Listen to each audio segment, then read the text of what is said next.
मारवाड़ी सेठ बन के, और कहने लगे महात्मा जी कैसे बैठे हो।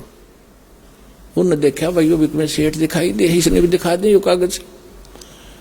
कहने लगे महाराज जी के बताओ सेठ जी, हमारे गल तो बूंदी बन गई, बहुत बुरा हो गया। हम ऐसे ऐसे वहां से आए हैं, एक नरसी नाम का सेठ था, अब उसने सारी बता दी। वो नाट्य भी था पर हमने जबरदस्ती कर दी, उनको घना तंग कर दिया। उसने यू कागज बना दिया एक सावल नाम के सेठ का नाम पर। यहाँ कोई सेठ है को नहीं, इतना तो हमें यकीन है कि पैसे हमारे सुरक्षित पाएंगे, लेकिन अब हमारा तो काम बिगड़ गया, यह गलती तो हमारी ही है, हमने उसके साथ जबरदस्ती की। और यहां पता चला कि सावल नाम का कोई सेठ है नहीं, यो नाम झूठा कैसे लिख दिया। तब वो कहने लगा अरे भगत झूठ बोला करें कदे। परमात्मा खड़े थे कि भगत कभी झूठ बोलते हैं। महात्मा तुमने ये कैसे कह दिया, मैं हूं सावल सा सेठ, न तुम्हारा कागज, आ जाओ मेरी दुकान पे, चलो पैसे दूंगा। अब वो चौराहे पे लाकर खड़ा कर लिया उस बाजार में, द्वारका के मेन बाजार में, चारों महात्मा, और कहा चद्दर बिछाओ। यहां वो चौराहे पर चद्दर बिछवाई भगवान ने, वो समर्थ परमात्मा ने। देखो पुण्यात्माओं, अब तो इस तत्व ज्ञान से आपकी आंखें कति रोशनी होगी आपके अंदर। हमारा मोतिया में ज्ञान का हमारा हट गया। गीता अध्याय नंबर 17 के श्लोक नंबर 16 और 17 में 3 पुरुष है, एक सरपुरुष एक अक्षर पुरुष। 16वें श्लोक में उनमें बताया कि दोनों ये भगवान भी और इनके अंतर्गत प्राणी सारे नाशवान है। उत्तम पुरुषत्व अन्य 17वें श्लोक में किया 15वां अध्याय में। उत्तम पुरुषत्व अन्य परमात्मा इति उदाहरत, ये लोक त्रयम अविश्य विवर्ती अवैश्वर है। वो श्रेष्ठ भगवान थे, इन दोनों से और है, अन्य ही है, उसको परमात्मा कहते हैं। और वही तीनों लोकों में प्रवेश करके सबका धारण पोषण करता है। इन ब्रह्मा विष्णु महेश्वर की जो दिक्कत आती है तो भी वही आकर उनको संभालता है। वो वही परमात्मा है जो पूरे विश्व के प्रत्येक प्राणी को उसका वर्कडन भी देता है और उसकी सुरक्षा भी करता है, जो भक्ति करता है। लेकिन वो भगवान क्रेडिट का भूखा नहीं है, वो ये चाहता था कि इस कलयुग तक, इस जब कलयुग 5500 बीतेगा, यहाँ तक इनमें भगवान की आस्था बनी रहे। ये चाहे किताब पत्थर पर माथा टेकते हो और उनका कोई शुभ संस्कार कोई दिक्कत आती है, वहां भी सुख दिया भगवान ने जाके। एक उदाहरण है, महाभारत में प्रकरण आता, टटीरी पक्षी थी, उसने कुरुक्षेत्र के मैदान में अंडे उत्पन्न कर दिए। उधर से ये युद्ध का समय सज गया, 18 करोड़ सेना इकट्ठी होगी और नाद भयंकर गूंज होने लगी, वह डर गई। अब उसने भगवान याद किया, हुआ तो नाम नो भी ना जाना चाहिए राम कृष्ण कौन है, कौन भगवान है। तो उसने परमात्मा याद किया, हे भगवान मेरे बच्चे, हे परमात्मा मेरे बच्चे, मेरे अंडों का क्या होगा। वो पिछले जन्म की भक्त नहीं थी, कोई दुष्कर्म किसी विशेष पाप कर्म के कारण वो योनि भोग रही थी पाप की, वो पक्षी की। तो परमात्मा ने ऐसा साधन बनाया कि वहां पर एक बहुत बड़ा 88,000 मन का एक हाथी का घंटा डाल दिया, जैसे मंदिरों में छोटी छोटी होती, वो बहुत बड़ी थी। और वहां पर 18 करोड़ व्यक्ति इकट्ठ कर मर गए, अग्नि बाण छूटे, सबके में कत्लेआम हो गया, उन अंडों के आंत नहीं लगने दी। अब ये अब हमारे को कथा सुनाने वाले कहते थे श्री कृष्ण जी ने रक्षा कर दी। श्री कृष्ण जी अपने कुल की रक्षा ना कर सका, जब अंत में उसकी वीरान मिट्टी हुई, सारे मर गए कट कर उसके आगे, और आप मर गया तीर से। तो अब वहां कौन भगवान था, बेशक क्रेडिट कृष्ण जी को मिला रहा, लेकिन हम भगवान पर आश्रित रहे कि भगवान ऐसा करता है और वो इतना ही चाहता है। ईब सामने आ जाएगा आपके कौन है वो भगवान और कौन करता था ये काम। अब जैसे हमारे ऊपर कितने सुख हुए, हम दुर्दास पहले रामकृष्ण हनुमान जी का पुजारी था, सुख हुए, और ये सोचा करते हनुमान जी दे रहे हैं, श्याम जी बाबा दे रहे हैं, या कृष्ण जी दे रहे, जो भी भगवान दिख जाता उस सन कह देते यही हमें सुख दे रहे। अब पता चला वो तो हमारा पूर्व संस्कार फल रहा था, और एक्स्ट्रा एड तो ईव मिलने लगी जो भगवान से मिले हम सीधे। तो उस समय नरसिंह जी तो उनको कृष्ण जी के नाम लिख रहा था, और तीनों लोकों में प्रवेश करके सबका धारण पोषण वही करता है। तो पहुंच गए कबीर भगवान वहां पर एक सांवरिया नाम के सेठ बन के, और वह पल्ला बिछा दिया, और चांदी के रुपये नए नए जैसे ताजे बन के आए 500, और नोट ले भाई महात्मा जी गिनो, 1 2, जब वो 5-7 पड़ गए फिर वो बाजन लगे एक दूसरे को, कट्टा है कट, कट्टा है कट। सारे आसपास के लोग इकट्ठे हो गए, क्या हो गया देखो चारों तरफ खड़े होकर, क्या है? परमात्मा कहते हैं भाई तुम नो कह रहे थे सांवड़ सेठ को, ना मैं हूं सांवड़ सेठ भाई, और इन भक्तों की हुंडी में देने के लिए आया हूं। 500 रुपये गिनकर और अंतर ध्यान हो गए।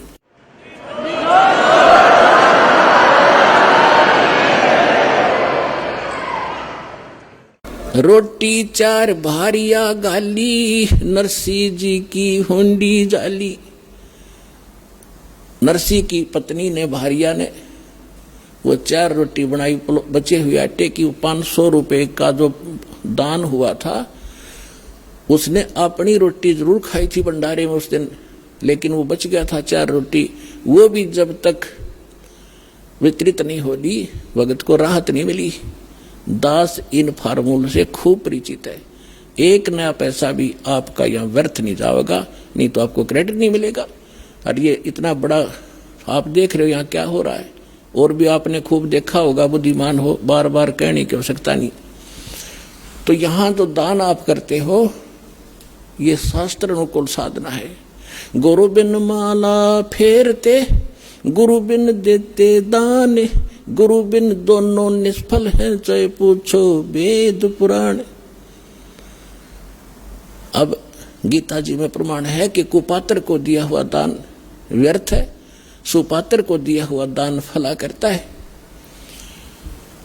अब एक थोड़ा सा प्रकरण इसी संबंध में आपको और सुनाना पड़ेगा। जैसे हम सुना करते थे कि द्रौपदी का चीर बढ़ा दिया किसने? श्री कृष्ण जी ने। अपने आत्माओं परमात्मा के विधान से परिचित होने के बाद आप बुद्धिमान हो, कंप्यूटर तक बना लिया आपने, इंटरनेट छोड़ दिए ऊपर। अब इस ज्ञान को समझने में घनी देर नहीं लगेगी आपको। अभी तक हमें कोई सिर पैरे का पता नहीं था, कहां से शुरू करें, कौन सी थ्योरी को सत्य माने जिसके आधार से हम प्रैक्टिकल करें। हमारी थ्योरी कुछ बताई जाती थी और प्रैक्टिकल कुछ करवाते थे हमारे से। तो इसलिए थ्योरी भी वही हो, सिद्धांत भी वही हो, प्रैक्टिकल करने वाला भी ठीक हो, तो वही होगा जो वह थ्योरी लिख बता रही है। तो श्री कृष्ण जी एक धार्मिक व्यक्ति थे, पांडवों के और यादव के वो धार्मिक गुरु भी थे, मार्गदर्शन करने वाले, जिस कारण से द्रौपदी श्री कृष्ण जी की शिष्या थी। और उससे पहले वो जब कुंवारी थी राजा द्रौपद के घर पे, तो उसके पिताजी ने एक लेडीज घाट बना रखा था गंगा के किनारे। सभी वो लड़कियां द्रौपदी के साथ, आसपास की उसकी नौकरानी भी और भी गांव की सहेली उसकी हम उम्र द्रौपदी के साथ स्नान करने के लिए उस लेडीज घाट पर जाया करते थे। धार्मिक व्यक्ति पहले हुआ ही करते थे टोटली। तो वहां बैठकर कुछ देर वो भक्ति भी किया करते थे, साधना भी करते थे। अब सुबह सुबह स्नान करके गंगा में कुछ देर भगवान की वहां ध्यान चिंतन भी किया करती थी।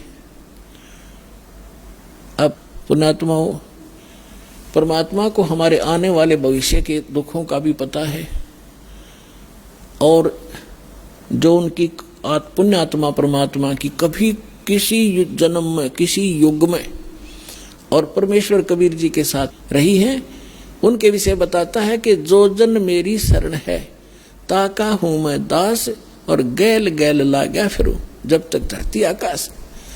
अब द्रौपदी किसी जन्म में परमात्मा की भक्तनी रही थी, लेकिन फिर हम विचलित हो जाते हैं, छोड़ जाते हैं, भगवान को भूल जाते हैं। सुख पाकर हम काल के उसी ग्रुप में चले जाते हैं, इन बकवादों में स्टार्ट हो जाते हैं जो भगवान को पसंद नहीं। ऐसा ही द्रौपदी के साथ बना हुआ था।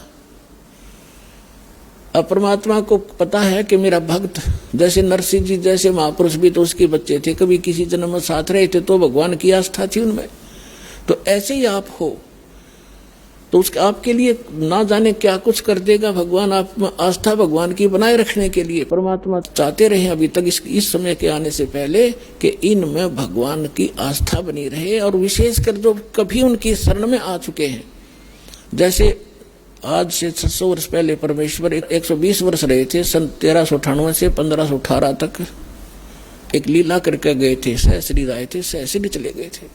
तो उस दौरान यहाँ 64 लाख शेष हुए थे इंडिया में, और उसमें इंडिया था, अफगानिस्तान, बलोचिस्तान, पूर्वी और पश्चिमी पाकिस्तान, इराक, ईरान, गढ़ गजनी तक, ये सारा भारत था।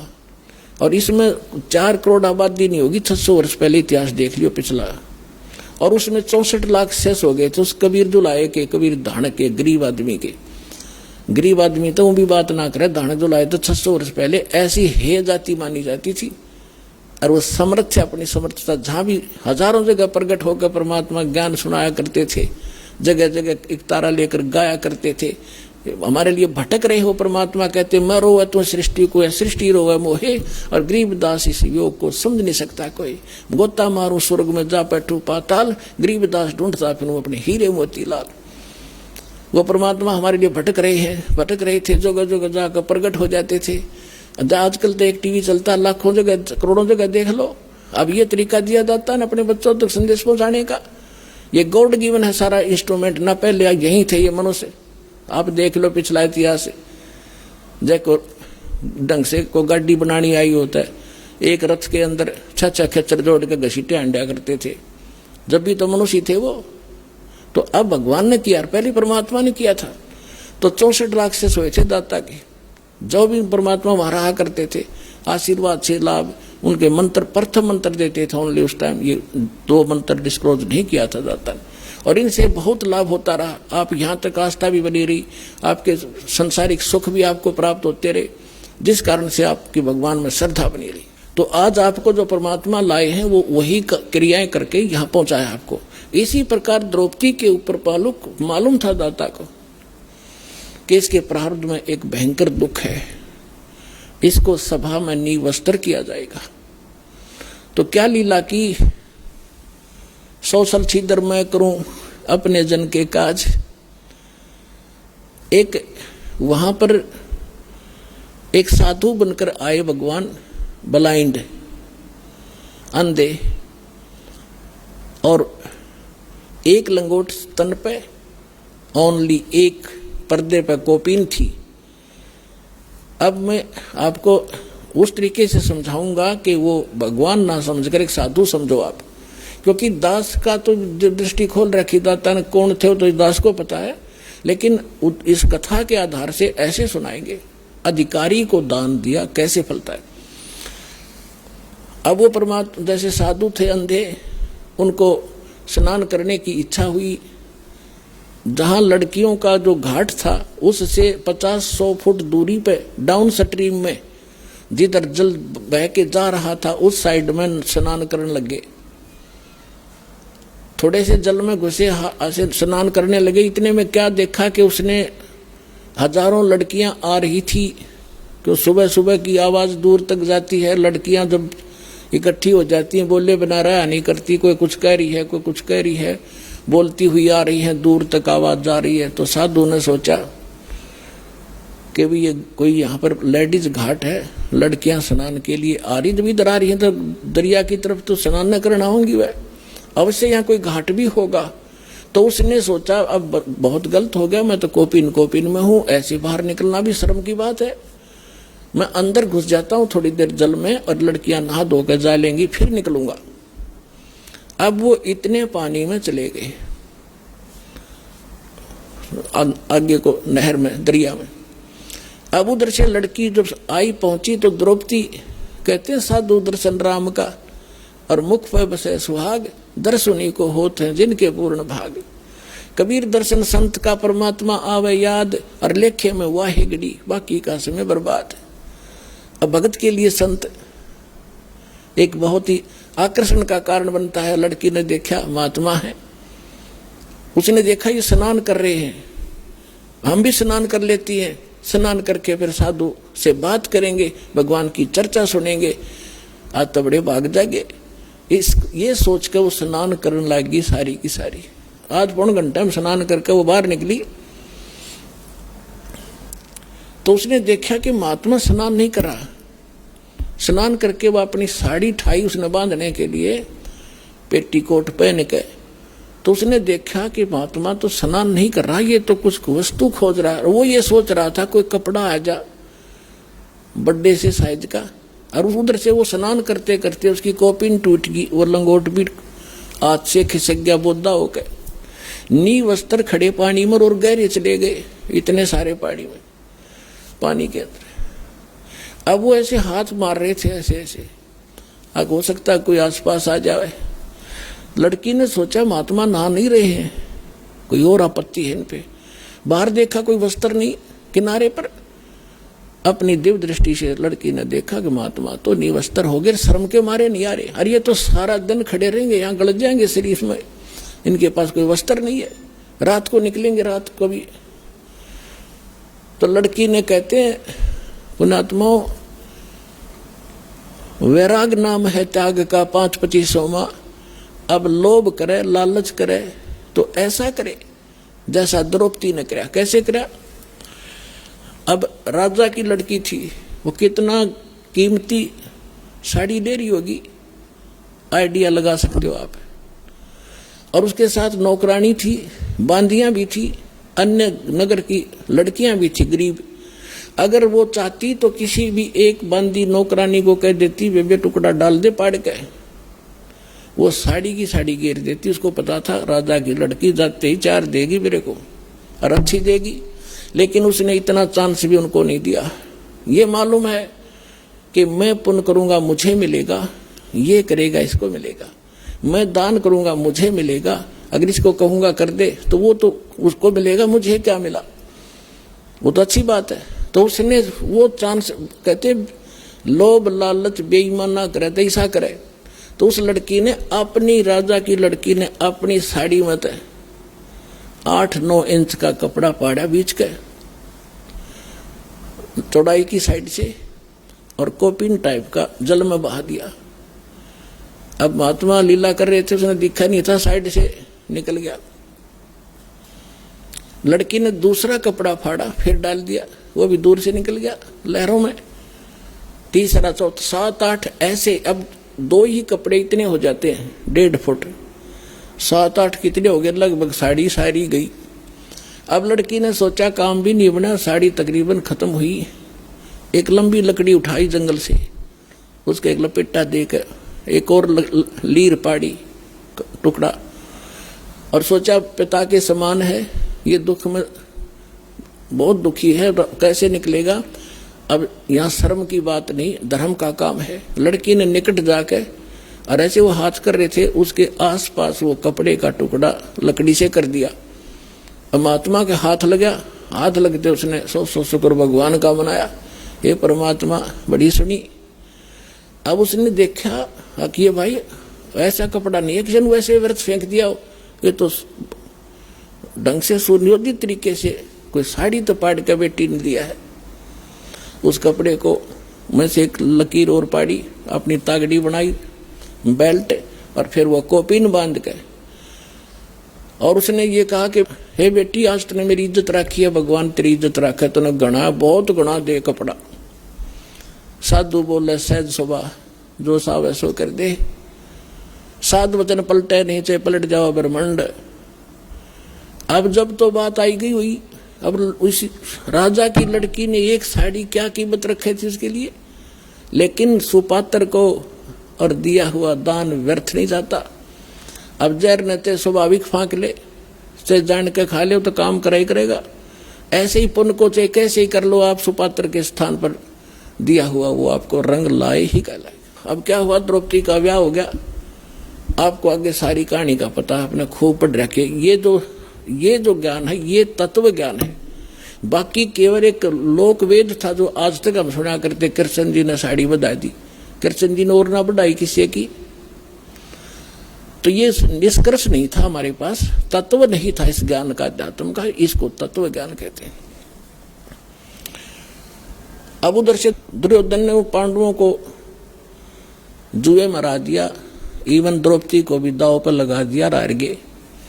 अब दुशासन को द्रौपदी ने एक दिन एक कुटु वचन बोला था। राजा युधिष्ठिर ने एक शीश महल बनवाया था जिसमें शीशे लगे हुए थे, और दुर्योधन जा था, आमंत्रित किया था भोजन पे, और उस शीशे से टकरा गया। द्रौपदी खड़ी खड़ी देखे थी, वो देवर था, वह भाभी थी। मजाक कर दिया कि अंधा की संतान अंधी होती है। वो शीशा दिखा को ना दुर्योधन ने। अब यहां कहते हैं कि संत सजन और सोना टूट जुड़े 100 बार, और दुर्जन और पक्का कलश एक धक दरार। अच्छी आत्मा होती है, कोई कटुवचन बोल भी दे, कोई लड़ाई झगड़ा हो भी जा तो फिर उसे ही हो जाकर थोड़ी देर पीछे, वो दोष नहीं रखते, विरोध नहीं रखते, इसने मार दूंगा काट दूंगा। और कहते हैं दुर्जन नीच व्यक्ति और पक्का कलश, कहते एक के धक्के में दरार हो जाए, वह दोबारा सेट नहीं होती, चाहे कितने यत्न कर लो। तो वो दुष्ट व्यक्ति जो होते हैं वो मन में दोष बना लिया था, बनाए लिया, प्रतिशोध लेकर ही रहते हैं। तो दुर्योधन ने यह बात खटक गई कि इसको बताऊंगा मैं, अंधे की संतान अंधी होती है आंखों वाली। तो उस दिन उसने उसी उद्देश्य से द्रौपदी को कहा कि लाओ पकड़ के, अब वो हमारी होगी। और पूरी पंचायत वहां पर सभा बैठी। भीष्म पितामह, जिसको दादा भीष्म कह के हमारा थूक सूख गया, भीष्म पितामह, द्रोणाचार्य गुरु और कर्ण जैसे योद्धा, और 101 कौरव बैठे थे, और एक वहां पर भगत बीज बैठा था, युधिष्ठिर न वो विदुर, जो उन कौरव और पांडवों का चाचा था। अब जब द्रौपदी को पकड़ कर लाए, घसीट कर, दुर्योधन ने दुशासन से कहा अपने भाई से कि इसको नंगी कर, साड़ी उतार इसकी और मेरी जांग पर बैठा दे। हम तो अंधे हैं, अंधों को क्या दिखा इसकी नग्नता। ये कहकर दुशासन खड़ा हुआ, भाई के आदेश तय। अब द्रौपदी ने यह सोचा था, उस जिस बांदी ने द्रौपदी को जाके कहा था नौकरानी ने कि द्रौपदी आज तेरे साथ बुरी बनेगी, तेरे को जुए में हरा दिया है और दुर्योधन ने तुझे बुलाया है, मैं भागी आई हूं, देख ले कुछ बनता होता है, और तेरे को वह नंगी करेगा। तो उसने पूछा कि वहां कौन कौन बैठे हैं? भीष्म पितामह, द्रोणाचार्य और कर्ण और 5 पांडव बैठे, चाचा विदुर भी वही है। तो द्रौपदी ने कहा कि पागल, इसी पंचायत में नंगी कैसे करेंगे, इसे महापुरुष बैठे है, पागल। इतने में दुशासन पहुंच गया, उसने पकड़ कर ले गया। तब उसको सचमुच आया कि तो सारी बात बिगड़ गई। जब उसको ये कहा कि नंगी कर, तो पहले तो उसने भीष्म पितामह की तरफ देखा, उन्होंने नीचे गर्दन कर ली। द्रोणाचार्य की तरफ देखा, मेरी रक्षा करो, वो भी नहीं ध्यान दिया, मुंह फेर लिया। कर्ण की तरफ कहा, फिर अपने 5 पांडवों की तरफ देखा, उनने भी नीचे गर्दन कर ली, क्योंकि वो जुए में हार चुके थे। अब पुण्यात्माओं, उस समय यो विदुर खड़ा हुआ। विदुर ने कहा कि रे क्या कर रहे हो नकम्मो, ये पांडवों की बहू, तो आपकी क्या हुई, बाहर के लोग क्या कहेंगे, कुछ आंख खोलो, अपनी इज्जत पर उतार रहे हो तुम। कहते हैं विदुर कहे ये बंधु थारा, एक कुल एक परिवारा। विदुर के मुख पर लगा थपेड़ा कि तू तो है पांडवों का चेहरा, तू तो है बांदी का जाया, जहां भीष्म द्रोण और कर्ण मुस्काया। थरा गजब हुई। ऐसे समय वो पंचायत, ऐसा महापुरुष भीष्म पितामह ऐसा सूरवीर था, अगर अकेला खड़ा होकर नो कह दे खबरदार इस लड़की के साड़ी का हाथ लगाने को, तुम्हें शर्म नहीं आती? तो कौरवों की हिम्मत नहीं थी, वो हाथ भी कर दे उस बेटी की तरफ। लेकिन परमात्मा कहते हैं उनकी बुद्धि भ्रष्ट हो गई थी उस दुर्योधन के मलिन अन्न को खा के। अब वो सभा में बैठे हैं तीनों, ऐसे द्रोणाचार्य थे, इतने सूरवीर थे, ऐसे कर्ण थे, और तीनों एक सुर में बोल दें तो उनके कलेजे फट जा कौरवों के। लेकिन ये सूक्ष्म वेद में कबीर साहब परमात्मा बताना चाहते हैं, जो गरीबदास साहिब जी को ज्ञान दिया है, कि वहां पर एक था व्यक्ति जो इंसान भी कहा जा सकता और भगत भी था। विदुर कहे यो बंधु थारा, ये थारा भाईचारा है, एक के कुल एक के परिवार है। तो दुशासन ने अपने चाचा के थप्पड़ मारा मुंह पे कि तू तो हमेशा इन पांडवों की तरफ बोला है, तो इनका चमचा है। जब उसने ऐसा कहा उस समय जब अपने चाचा के थप्पड़ मार दिया एक लड़के ने, दादा बड़ा बैठा देखे, विषम पिता में और योग्य था सब कुछ करने को, और वो हंसा इस बात से, मुस्कुराने लगे तीनों, विषम, द्रोण और कर्ण। कहते मुख विदुर कहे ये बंधु थारा, एक के कुल एक के परिवारा। विदुर के मुख पर लगा थपेड़ा, तू तो है पांडवों का चेहरा, तू तो है बांदी का जाया। तो बांदी से पैदा हुआ है तो क्षत्रिय नहीं है, इसलिए तेरे अंदर तो ये हीन भावना है। तू तो है बांदी का जाया। वहां विषम, द्रोण और कर्ण मुस्काया। ये शब्द पंचायत में एक बालक अपने चाचा पर हाथ उठा रहा है और दादा हंसे है, तो किस आदमी होगा विचार कर लो। और फिर गुरुजी बैठे, उन तीनों ने खड़ा हो जाकर कह देना चाहिए था, खबरदार आज के बाद तेने अपने चाचा का हाथ लगा दिया, निकम्मे शर्म नहीं आती तुझे। और वो हंस रहे हैं बैठे बैठे। कहते विषम, द्रोण और कर्ण मुस्काया। अपनात्माओं विचारणीय विषय है। लड़की को नंगा कर रहे सभा में, साड़ी उतारने के आदेश हो गया और वह बैठे बैठे देख रहे। किस लिए बैठे थे वह, कहने की जरूरत नहीं, उनमें इतना गंदापन था कि वो नंगी देखना चाहते थे, ना उठ के चले जाते। तो विदुर था वहां पर एक इंसान, जब पंचायत के अंदर पुण्यात्मा ये खरी कहनी आदमी चाहिए, खरी बोल जरूर देना चाहिए, माने ना माने फिर वो दोषी नहीं रहता पंचायती। तो विदुर उसी टाइम उठकर चला गया कि यहाँ पर इंसान बीज नहीं है कोई, तो निर्दोष रहे वो। और उनकी ब्रांड माटी हुई। सूक्ष्म वेद में आगे कहा है कि द्रौपदी प्रकरण में इन्होंने कहीं ना आडी तीछी तात इन तीनों पे महाभारत में ऐसी बीती। वो भी दोष उनको वहां से दिया पंचायत में, ठीक बात ना कहने का के दुर्गति होकर कर्ण मारा गया। किस दुर्गति से, विषम पिता में भुगत कर मरा, और कैसे द्रोणाचार्य की दुर्गति हुई। तो पुण्यात्माओं तुमने उस दरगाह का मैल नहीं देखा और धर्मराज के तिल तिल का लेखा। अब कहने का भाव ये है कि जब उसने ये देख लिया कि ना तो मेरे पांचों पांडव जिन पर मुंह धोरी थी कि तो सूरवीर है, उद्मस्तार देंगे, जब मेरा हाथ ला दिया था उनने नीची गर्दन कर ली। उधर से विषम पिता पर, मह पर, गुरु द्रोणाचार्य कर्ण पर मुंह धोरी थी, शायद अब ये कुछ कहेंगे। उन्होंने भी कोई यस नो नहीं कहा। अब ये जीव जब तक अपने कोई रिश्तेदार एमएलए मंत्री बन गया, तने सोचा बस मैंने पता नहीं कि सहारा मिल गया, कल नो मंत्री मर गया, फिर खाक से तेरा सहारा। एक वक्त बताओ था कि मेरा बुआ का लड़का था, संजय गांधी का खास निकट बन रहा था, घना निकट था, और उसके कारण से आसपास घने व्यक्तियों को दुखी करवा दिया था पुलिस ने।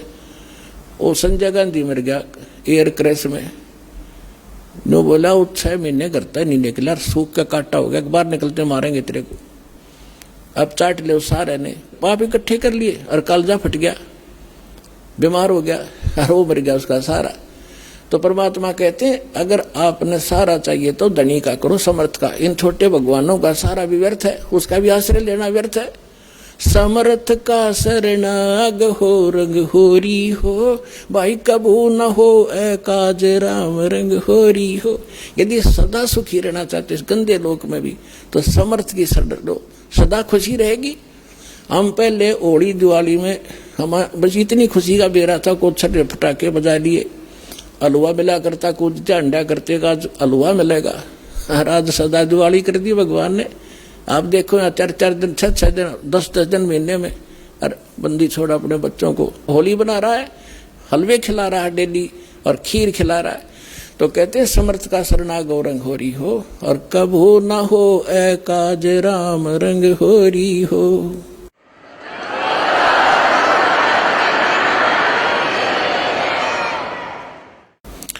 अब जो प्रसंग चल रहा था उसी पर आते हैं। अब परमात्मा कहते हैं बंदे से बंधा मिले, छूटे कौन उपाय, करो बंदगी निर्बंध की, जो पल में देत छुटाए। अब जैसे 4 आदमी बांध रखे थे पीछे नाच करके वृक्षों से न्यारे न्यारे, तो एक दूसरे से कहें कि मुझे खोल दे, वो कैसे खोले? कोई स्वतंत्र व्यक्ति आया, उसे अर्ज करी तो चारों खोल दिए। तो यहाँ ब्रह्मा विष्णु महेश बंधे, ये ब्रह्म बंधा हुआ नियम से, ये कर्म से अधिक कम नहीं कर सकता। अक्षर पुरुष बंधा हुआ है, निर्बंध है तो परम अक्षर पुरुष, परम अक्षर ब्रह्म, वो कबीर भगवान है, उससे मिले जब बात बने। अब जब तक द्रौपदी ने अपने कुल का, पति और गुरुओं का, वो वहां बैठे जो नकली पंचायतियों का सहारा तक क्या भगवान ने मदद नहीं की। जब उसने देख लिया कब कोई नहीं तेरा, जब आत्मा का परमात्मा ही है, आज भी है और फिर भी पहले भी वही था, या भूल लग रही थी हमारे। जब हम अपने पिता को याद करते हैं, अब उसमें कौन याद किया? उसने कृष्ण याद करा था, ने कहा था हे भगवान, हे परमात्मा, आपकी कहीं हो तो आज मेरी इज्जत रखियो। अब कहते हैं देते को हर देत है, जहां तहां से आन, अण देवा मांगत फिरो फिर, साहेब सुने ना कान। जिन्होंने पूरा जन्म धन दान कर रखा है, आपत्ति आज को धर्म कर रखा है, आपत्ति आवेगी परमात्मा उसकी तुरंत मदद करेगा। और जिन्होंने कभी ऐसा पुण्य किया नहीं है, कहते फिर मांगते फिर यो कोई कान भी नहीं सुनेगा आपकी। अब यहाँ क्या होता है, परमात्मा ने अपनी बेटी प्यारी आत्मा, क्योंकि जो जन मेरी शरण है ताका हूं मैं दास, ये भी विधान है उसका। उसी आधार से उसको पता था, करे करावे साइया मन में लहर उठा, और दादू सदर जीव के आप बगल हो जा। अब देखो ना जाने कितनी बहनों की इज्जत लूटी जाती है संसार में, और सभी पुकार भी करती होंगी, धार्मिक भी बहुत हैं, उसमें अपने उस इष्ट को भी याद करती होंगी जिसके आश्रय वो रहती हैं, लेकिन मदद नहीं होती। क्यों नहीं होती? क्योंकि उनका पिछले जन्म का कोई ऐसा पुण्य नहीं है जहां भगवान कोई कारण बना दे।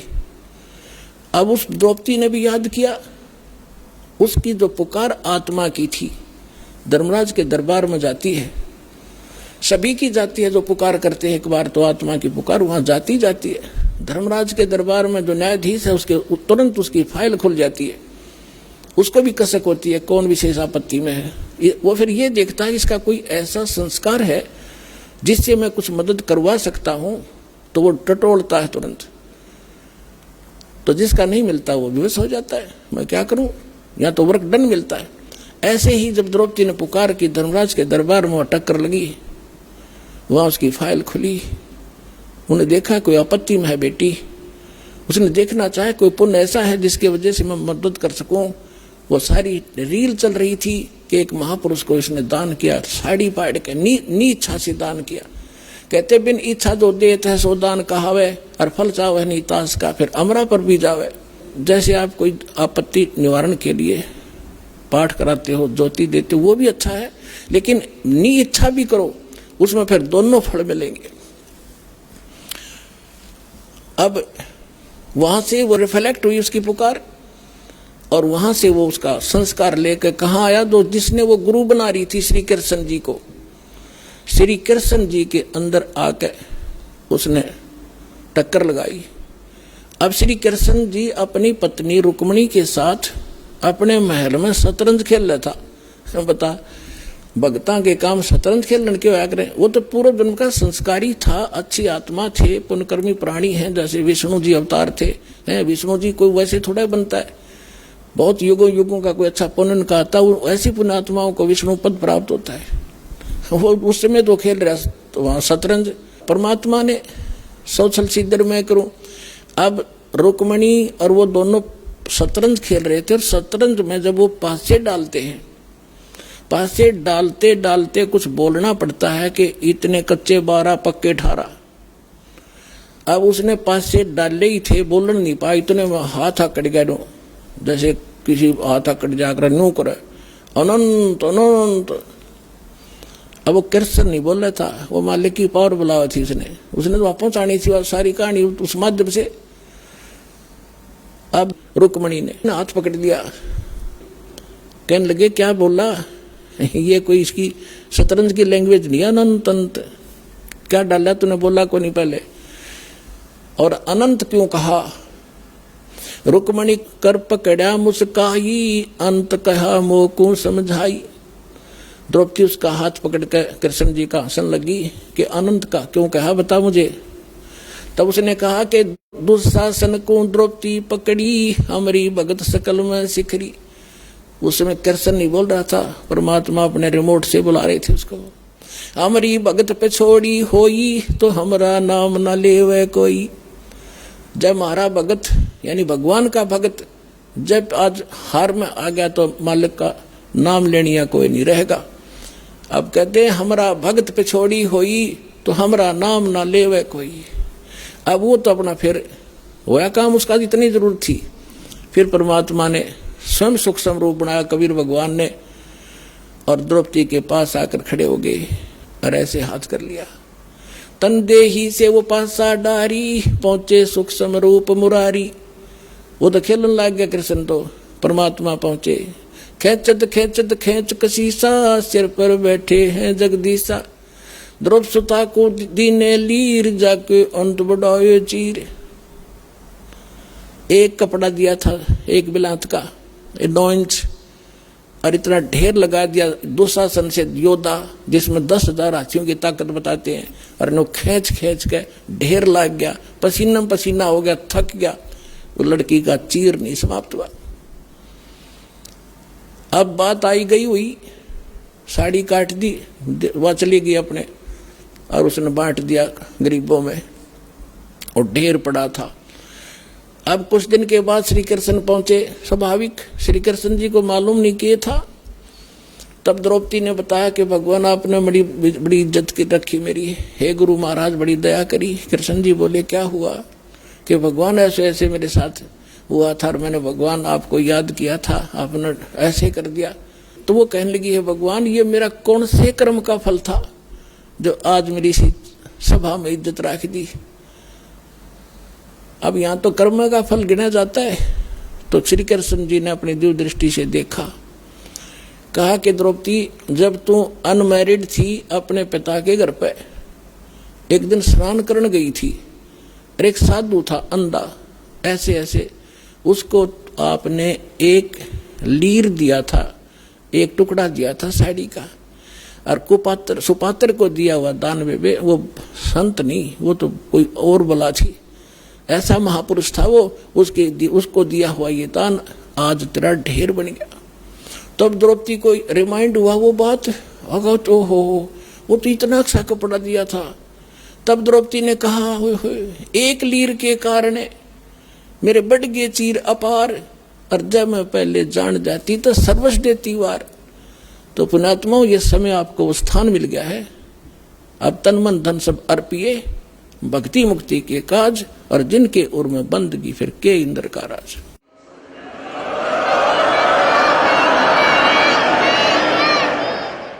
तो यहाँ जो एकमात्र स्थान है जो शास्त्र अनुकूल साधना, शास्त्र अनुकूल यहाँ क्रियाएं होती हैं, यहाँ पर आपका दिया हुआ दान फलेगा और आपको मोक्ष भी प्राप्त होगा। अब आपको कुछ भक्तों के अनुभव सुनाते हैं, ध्यान से सुनिए। बहन जी नमस्कार। ससा भगत जी। बहन जी क्या शुभ नाम आप जी का? संगीता। बहन जी कहाँ से आए आप? यूपी राठ जिला हमीरपुर। बहन जी परम संत सतगुरु रामपाल जी महाराज की शरण में आने से पहले आप कौन सी भक्ति करते थे? एक हिंदू समाज में जो भी भक्ति होती है, श्री रामचंद्र जी, श्री कृष्ण जी, दुर्गा जी, तो मैं बहुत छोटे से ही 7-8 साल से सभी देवताओं को मानती थी और सारी व्रत रखती थी, शिवरात्रि, जन्माष्टमी, नौ दुर्गा जितने भी होते हैं, और उन्हीं को मानती थी। बहन जी जो ये भक्ति आप करते थे, इस भक्ति से आपको क्या लाभ मिला? कुछ लाभ नहीं मिला है। आज पछताती हूँ कि मैंने इतने साल अपने जीवन के 28 साल ऐसे भगवान की भक्ति में लगा दिए जो भगवान है ही नहीं। जिसको हम समझते थे भगवान है वो भगवान नहीं है, वो तो बल्कि हमारा काल है, वो हमें दुख ही देता रहा है। आज हम पछताते हैं उनकी भक्ति करके। बहन जी परम संत सतगुरु रामपाल जी महाराज की शरण में आप कैसे आए? जी मैं बालाजी जाती थी और सारे इन भगवानों की भी पूजा करती थी और ओम शांति से भी जुड़ी थी। तो हम हर साल बालाजी जाते थे। तो होली का टाइम था, हमारी बालाजी जाने की तैयारी थी। तो एक हमारे मोहल्ले के एक भगत जी हैं, तो उन्होंने हमारे भगत जी से कहा कि आप ऐसा करिए, इस बार हमारे साथ चलिए। हमारे गुरु जी हैं बरवाला में, हरियाणा में, तो घूमने चलिए आप ऐसे ही। तो हमें भगत जी ने सोचा ठीक है जी, ज़्यादा कह रहे हैं तो चलो घुमाते हैं, इस बार बालाजी ना जाकर वहाँ पर घुमाते हैं। तो हमारे भगत जी उनके साथ आ गए, पहली बार आए और उन्हें यहाँ आते ही उनकी आत्मा तुरंत जागृत हो गई और उन्होंने जैसे ही परमात्मा का सत्संग सुना, उनने तुरंत उपदेश ले लिया और वो सीधे फिर वो घर गए। घर जाके उन्हें हमें और हमारे मायके से मम्मी पापा सबको समझाया। हम लोगों को भी तुरंत समझ में आ गया और अगले सत्संग में 15 दिन बाद हम सारे लोग आ गए और तुरंत नाम उपदेश ले लिया और मालिक की भक्ति करने लगे। बहन जी, परम संत सतगुरु रामपाल जी महाराज के से नाम उपदेश लेने के बाद आपको क्या लाभ मिला? परमात्मा की शरण आने के बाद तो हमारी ज़िंदगी ही बदल गई है। परमात्मा ने इतने सुख दिए हैं, इतने सुख दिए हैं कि जिसका हम बयान ही नहीं कर सकते।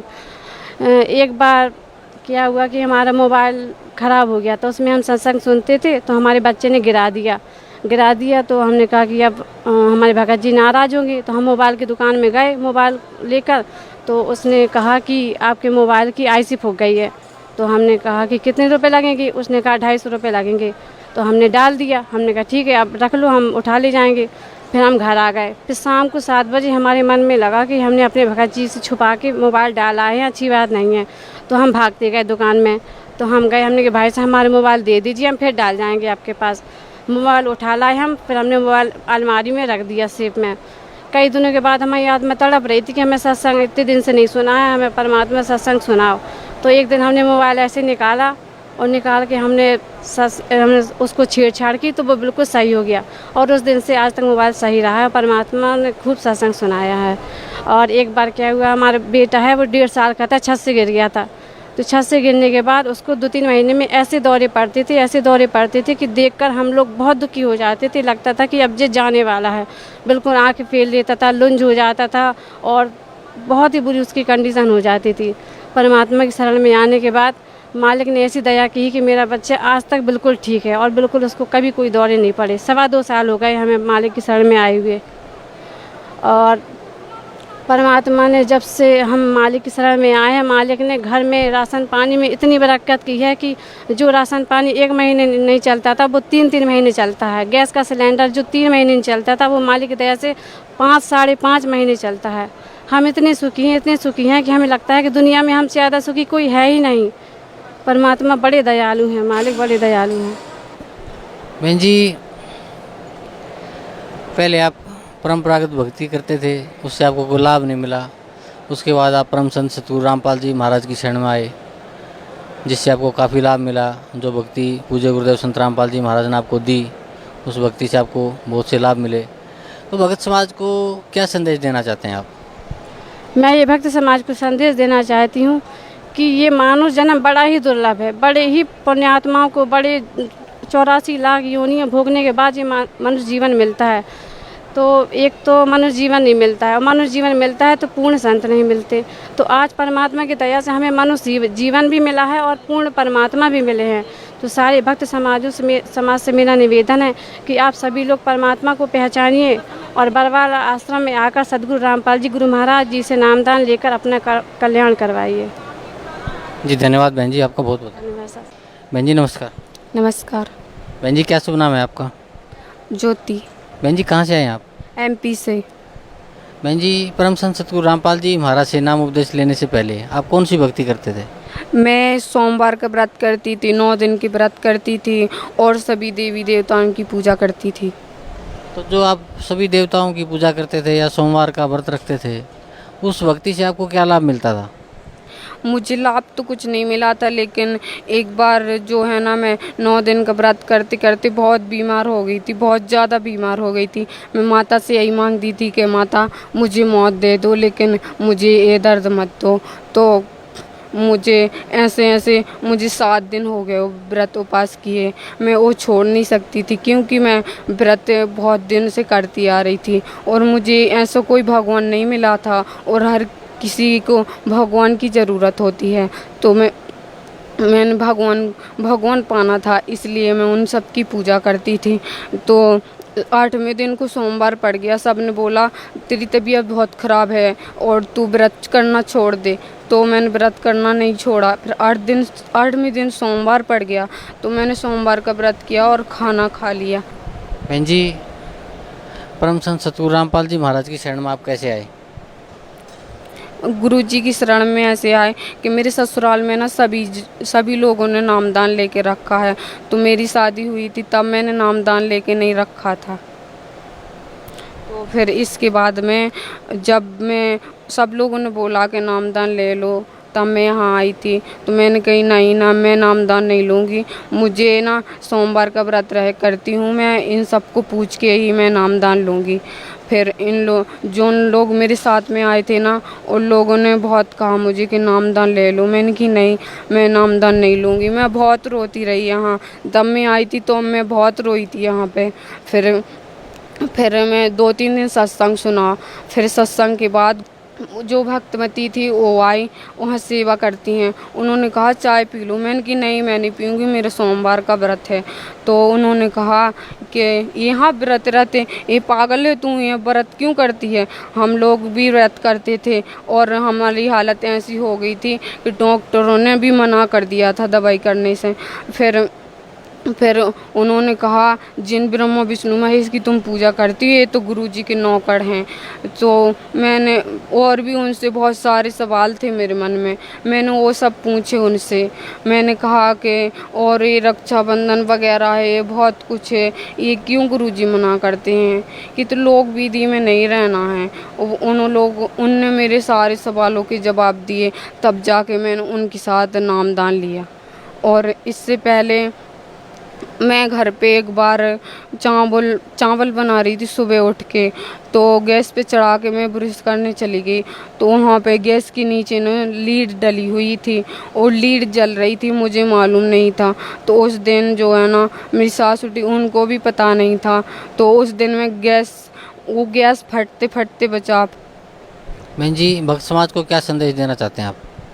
मैं भक्ति समाज को यही संदेश देना चाहती हूँ, जो कुछ लोग हैं जो भक्ति करते हैं उनको भगवान मिलता जा रहा। जो लोग भक्ति नहीं करते हैं, भगवान को बिल्कुल ही नहीं मानते हैं कि भगवान है भी इस दुनिया में, बिल्कुल नहीं मानते हैं। मैं उनको सबको कहना चाहती हूँ कि भगवान इस दुनिया में हैं और बहुत सारे लोगों को मिल चुके हैं, और आप भी भगवान को प्राप्त करिए। गुरुजी से दीक्षा लेके